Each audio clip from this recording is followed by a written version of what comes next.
ഒരു രക്ഷകർത്താവ് ഒരു കുട്ടിയുമായിട്ട് എന്നെ കാണാൻ വന്നു. കുട്ടി ഓൺലൈൻ വഴി ഒരു ആപ്റ്റിറ്റ്യൂഡ് ടെസ്റ്റ് എടുത്തു. ഏത് കോഴ്സിന് പഠിക്കണം എന്നറിയാൻ വേണ്ടിയാണ് ആപ്റ്റിറ്റ്യൂഡ് ടെസ്റ്റ് എടുത്തത്. ഫലം കിട്ടിയപ്പോൾ കുട്ടിക്ക് ക്ലറിക്കൽ ആപ്റ്റിറ്റ്യൂഡാണ് കൂടുതൽ. കുട്ടി ക്ലർക്ക് പണിക്ക് പോയാൽ ശോഭിക്കും എന്നാണ് റിസൾട്ട്. ഇത് കണ്ടപ്പോൾ കുട്ടിക്ക് വലിയ വിഷമമായി. പഠിക്കാൻ വലിയ മിടുക്കിയായ കുട്ടിയാണ്. പഠിച്ച ക്ലാസ്സിലെല്ലാം ഉന്നതമായ മാർക്കും റാങ്കും ഒക്കെ വാങ്ങിച്ചാണ് പാസ്സായിരിക്കുന്നത്. അവസാനം ആപ്റ്റിറ്റ്യൂഡ് എടുത്തപ്പോൾ ക്ലർക്കായാൽ ശോഭിക്കും എന്നാണ് കണ്ടത്. അപ്പോൾ കുട്ടിയെയും കൊണ്ട് അച്ഛൻ കരിയർ കൗൺസിലറുടെ അടുത്ത് പോയി. അവരുടെ സ്കൂളിൽ ഒരു കരിയർ ഗൈഡൻസ് സെല്ലുണ്ട്. അവിടെ കരിയർ കൗൺസിലറെ കാണാൻ പോയി.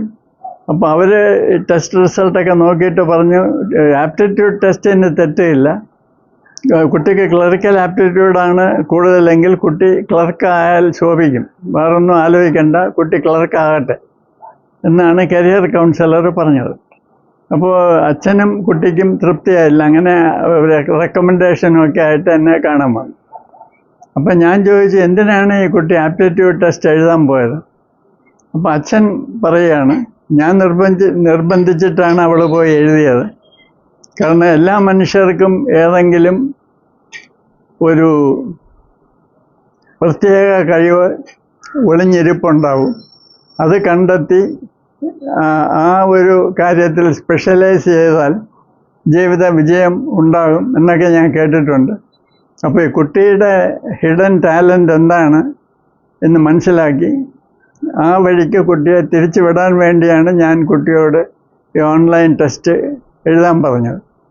പക്ഷെ അവസാനം വന്നപ്പോൾ കുട്ടി ക്ലർക്കാകാനായിട്ടുള്ള കഴിവേ ഉള്ളൂ എന്നാണ് വന്നിരിക്കുന്നത്. ഇതെന്താണ് ഇങ്ങനെ? അപ്പം ഞാൻ പറഞ്ഞു, ഒരുപാട് തെറ്റിദ്ധാരണകളുണ്ട്. ഒന്ന്,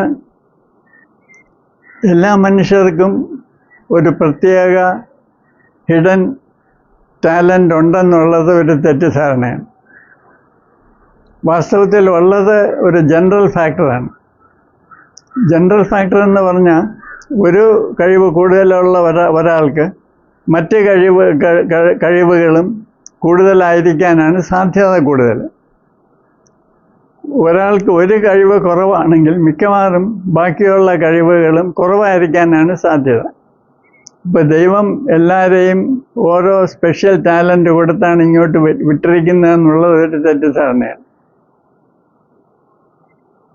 രണ്ടാമതായിട്ട്, ഈ ടെസ്റ്റുകൾ കൈകാര്യം ചെയ്യുന്ന ഇന്ത്യയിൽ മിക്കവരും മനഃശാസ്ത്രം പഠിച്ചവരല്ല. അവർക്ക് ടെസ്റ്റിനെ പറ്റി വലുതായിട്ടൊന്നും അറിഞ്ഞുകൂടാ. ഏതെങ്കിലും ഫോറിൻ ടെസ്റ്റ് ആണ് അവരിവിടെ പ്രയോഗിക്കുന്നത്. ഈ മനഃശാസ്ത്രം അല്ലെങ്കിൽ ടെസ്റ്റിങ്ങിനെ പറ്റി പഠിച്ചിട്ടുള്ളവർക്കെല്ലാം അറിയാം, ഈ ഫോറിൻ ടെസ്റ്റുകൾ ഇന്ത്യയിൽ ആപ്ലിക്കബിൾ അല്ല. കാരണം ഓരോ ടെസ്റ്റുകൾക്കും നോംസ് ഉണ്ട്. ഈ നോംസൊക്കെ അത് ഏത് രാജ്യത്താണോ ഡെവലപ്പ് ചെയ്തിരിക്കുന്നത് ആ രാജ്യത്തുള്ള ആളുകളെ ബേസ് ചെയ്തുള്ള നോംസാണ്. ഇപ്പോൾ അമേരിക്കയിൽ ഡെവലപ്പ് ചെയ്ത ഒരു ടെസ്റ്റിൽ ഒരാൾക്ക് കിട്ടുന്ന സ്കോറും ഇന്ത്യയിൽ തന്നെ ഡെവലപ്പ് ചെയ്തിട്ടുള്ള അപൂർവം ചില ഇന്ത്യയിൽ ആപ്ലിക്കബിളായിട്ടുള്ള ടെസ്റ്റുകളിൽ കിട്ടുന്ന സ്കോറും നോക്കിയാൽ ഈ വ്യത്യാസം ഉടനെ അറിയാം. അല്ലെങ്കിൽ അമേരിക്കൻ ടെസ്റ്റും ഇന്ത്യൻ ടെസ്റ്റും കൂടെ ഒരേ കൂട്ടം ആളുകൾക്ക് കൊടുത്ത് കോറിലേറ്റ് ചെയ്ത് നോക്കിയാൽ കോറിലേഷൻ വളരെ കുറവായിരിക്കും. കാരണം ഈ ടെസ്റ്റുകളുടെ കൾച്ചറൽ ആപ്ലിക്കബിലിറ്റി വളരെ വ്യത്യാസമാണ്. ഈ പണ്ട് culture free test, culture fair test എന്നൊക്കെ പറഞ്ഞുണ്ടായിരുന്നു. പിന്നെ പിൽക്കാലത്ത് മനസ്സിലായി ഈ ഒരു ടെസ്റ്റിൽ ഒരു രാജ്യത്ത് ഡെവലപ്പ് ചെയ്ത ഒരു ടെസ്റ്റ് വേറൊരു രാജ്യത്തെ ആളുകൾക്ക് ആപ്ലിക്കബിളേ അല്ല. മിക്കവാറുമുള്ള ടെസ്റ്റുകളൊന്നും ആപ്ലിക്കബിൾ അല്ല. വളരെ വ്യത്യസ്തമായിട്ടുള്ള റിസൾട്ടുകളാണ് കിട്ടുന്നത്. അതുകൊണ്ട് ഈ ഫോറിൻ ടെസ്റ്റൊക്കെ ഇവിടെ ഇങ്ങനെ അപ്ലൈ ചെയ്ത് റിസൾട്ട് കൊടുക്കുന്നത് വളരെ മിസ്ലീഡിംഗ് ആണ്. രണ്ടാമതായിട്ടുള്ള ഒരു കാര്യം, ഈ ക്ലറിക്കൽ ആപ്റ്റിറ്റ്യൂഡ് എന്ന് പറയുന്നത് ക്ലർക്കാകാനുള്ള ആപ്റ്റിറ്റ്യൂഡ് ആണെന്നുള്ള ഒരു തെറ്റിദ്ധാരണയാണ്. അത് ഓഫീസ് വർക്ക് എന്നേ അതിനർത്ഥമുള്ളൂ, അല്ല അഡ്മിനിസ്ട്രേറ്റീവ് ജോബ് എന്നേ അതിനർത്ഥമുള്ളൂ. അല്ലാതെ അത് ക്ലർക്കാകുക എന്നൊരർത്ഥം അതിനില്ല. ഇതൊന്നും മനസ്സിലാക്കാതെയാണ് ഈ ഓരോ ആളുകൾ ഈ റിസൾട്ടുകൾ ഉണ്ടാക്കി വിടുന്നത്. ഇന്നിപ്പോൾ അമേരിക്കയിൽ ഒരു കുട്ടിയുടെ സമ്മതം കൂടാതെ കുട്ടിയെ ടെസ്റ്റ് ചെയ്യാൻ പാടില്ലെന്നാണ് പല സ്റ്റേറ്റുകളിലും. കാരണം ഈ ടെസ്റ്റ് റിസൾട്ട് പലപ്പോഴും ഈ കുട്ടിയെ വിപരീതമായിട്ടാണ് ബാധിക്കുന്നത്. ഇപ്പം ഇൻ്റലിജൻസ് ടെസ്റ്റ്, ഒരു കുട്ടിയുടെ IQ 105 കണ്ടെന്ന് വിചാരിച്ചു. കുട്ടി വിചാരിക്കുന്നത് ഞാൻ വലിയ മിടുക്കിയാണ് അല്ലെങ്കിൽ മിടുക്കനാണെന്നാണ്. 105 പറയുന്നത് ആവറേജ് റേഞ്ചാണ്. അത് മതി കുട്ടിയുടെ ആത്മവിശ്വാസം പോകാൻ. പിന്നെ ഈ ടെസ്റ്റ് റിസൾട്ടുകൾ ഇൻ്റർപ്രറ്റ് ചെയ്യുന്നതിലാണ് വലിയ കുഴപ്പം സംഭവിക്കുന്നത്. ഈ വൊക്കേഷണൽ ഗൈഡൻസ് എന്ന് പറയുന്നത് സൈക്കോളജിയിൽ ഒരു സ്പെഷ്യലൈസേഷനാണ്.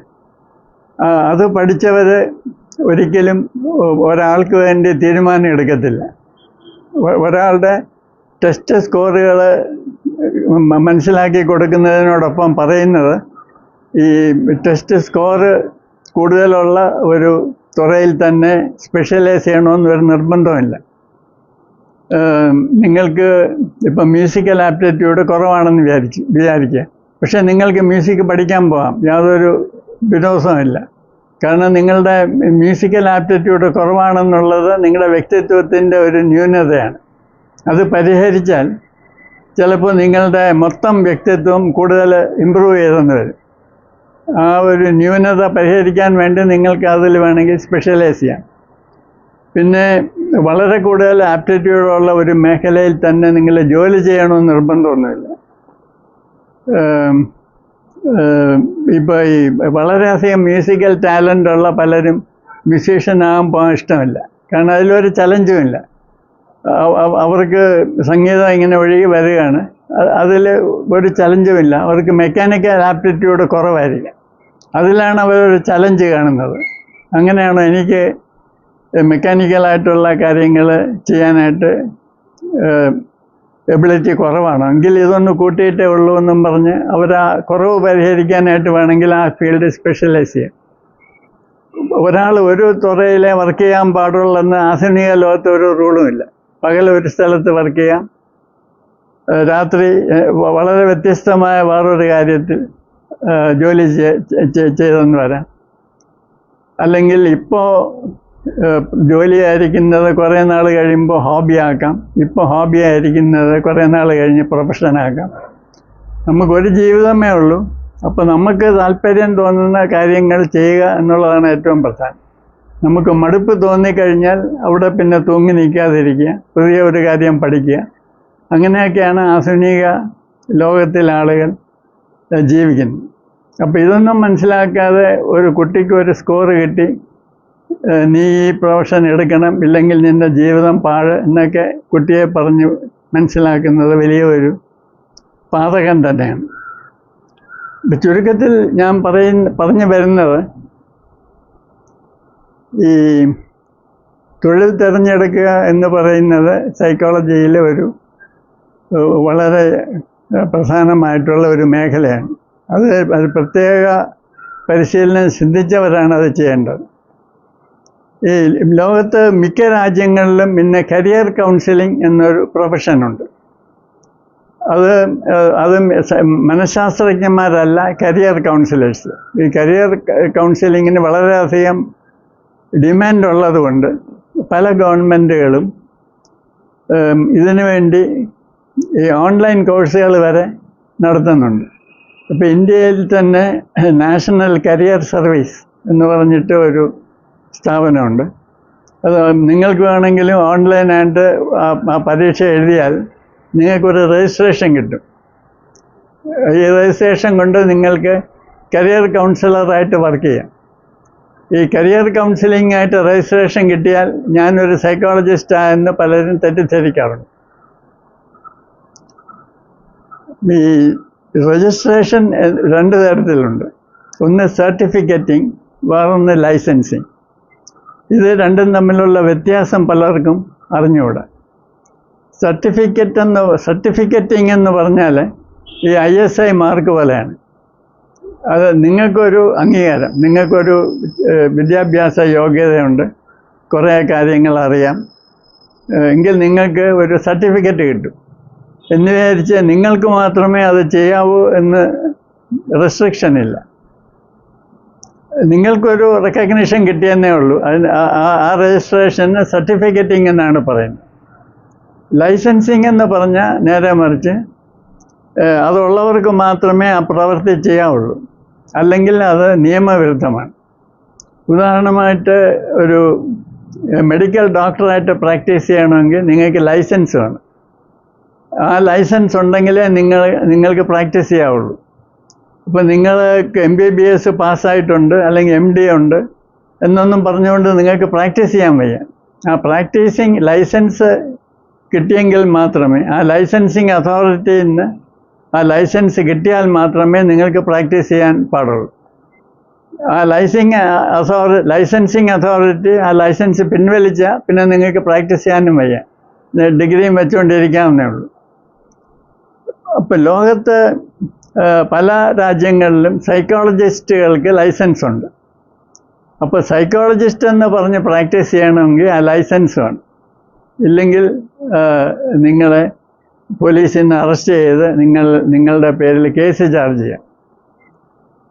അപ്പോൾ കരിയർ കൗൺസിലിംഗ് പ്രാക്ടീസ് ചെയ്യുന്ന സൈക്കോളജിസ്റ്റിൻ്റെ പേര് കൗൺസിലിംഗ് സൈക്കോളജിസ്റ്റ് എന്നാണ്. ഈ കൗൺസിലിംഗ് സൈക്കോളജിസ്റ്റുകൾ തന്നെ കരിയർ ഗൈഡൻസിൽ സ്പെഷ്യലൈസ് ചെയ്ത ആളുകളുണ്ട്. അപ്പോൾ ഒരു സൈക്കോളജിസ്റ്റായിട്ട് ലൈസൻസ് കിട്ടണമെങ്കിൽ മിക്ക രാജ്യങ്ങളിലും സൈക്കോളജിയിൽ PhD വേണം. പിന്നെ കുറേ നാളത്തേക്ക് ഒരു വർഷമോ 6 മാസമോ അപ്രൻറ്റൈസ്ഡ് പ്രാക്ടീസും ഉണ്ടായിരിക്കണം, എങ്കിലേ ലൈസൻസ് കിട്ടുള്ളൂ. അപ്പോൾ നിങ്ങൾക്ക് നാഷണൽ കരിയർ സർവീസിൻ്റെ രജിസ്ട്രേഷൻ ഉണ്ടെങ്കിൽ അത് സൈക്കോളജിസ്റ്റിൻ്റെ ലൈസൻസ് അല്ല. നിങ്ങൾക്ക് കരിയർ ഗൈഡൻസ് പ്രാക്ടീസ് ചെയ്യാം. എന്ന് വെച്ചാൽ നിങ്ങൾക്ക് സൈക്കോളജിക്കൽ ടെസ്റ്റ് ഉപയോഗിക്കാൻ പാടില്ല.